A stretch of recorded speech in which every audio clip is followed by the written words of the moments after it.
Hey everyone! Do you think the Steelers are on the verge of a big turnaround, or is the future looking uncertain?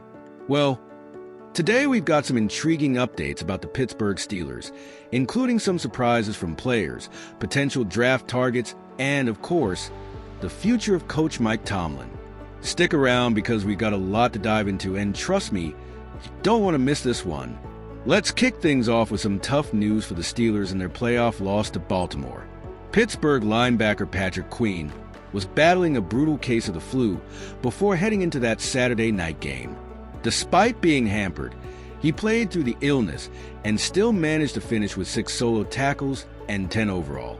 It wasn't the easiest season for Queen, who made his debut with the Steelers this year. Though he led the team with 129 tackles, his performance didn't feature many highlight plays. Just 1 sack, 6 tackles for loss, and no interceptions. It's clear the Steelers need to boost their defensive plays in the offseason, and Queen's first season was a mix of highs and lows. Speaking of offseason moves, let's talk about the running back position. With Najee Harris set to become a free agent and Jalen Warren being restricted, the Steelers are already looking at potential RBs to target in the upcoming NFL draft.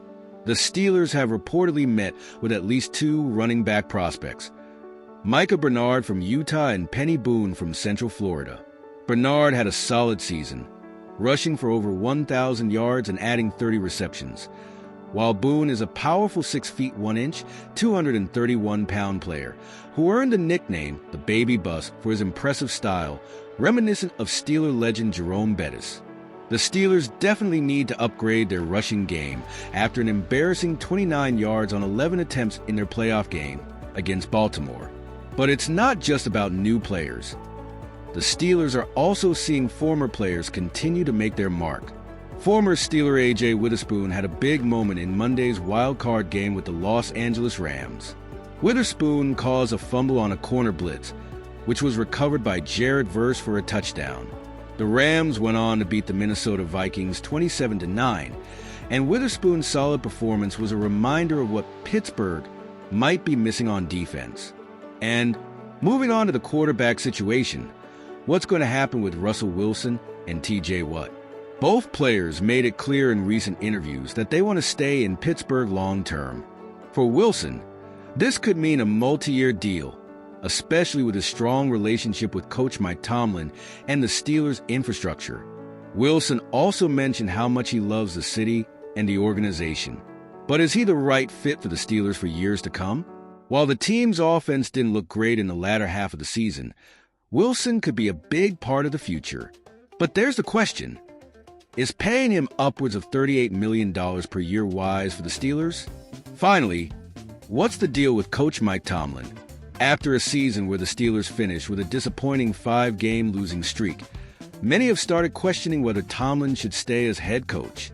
Tony Dungy, former coach and strong Tomlin supporter, has weighed in on this debate, saying that it's not always about getting rid of the coach, but rather about what's next. Who are you going to get that's better? Dungy asked. He pointed out that the Steelers' stability and history make them an attractive destination for top-tier coaches. While the team's recent performance isn't ideal, Dungy makes a compelling point. The next step isn't always clear, but after yet another season without major success, the pressure is on for Tomlin to deliver. So, what does all this mean for the Steelers' future? With key players like Wilson and Watt looking to stay, draft picks coming into play, and Coach Tomlin's status still uncertain, the next few months will be crucial for Pittsburgh. Will they be able to turn things around, or will they continue to struggle? We'll be following the situation closely, so make sure to subscribe and stay updated on all the latest news. What do you think? Should the Steelers invest in Wilson for the long haul? And does Mike Tomlin deserve another season, or is it time for a change? Drop your thoughts in the comments below, and let's keep the conversation going. Thanks for watching, and I'll catch you next time with more updates on everything Pittsburgh Steelers.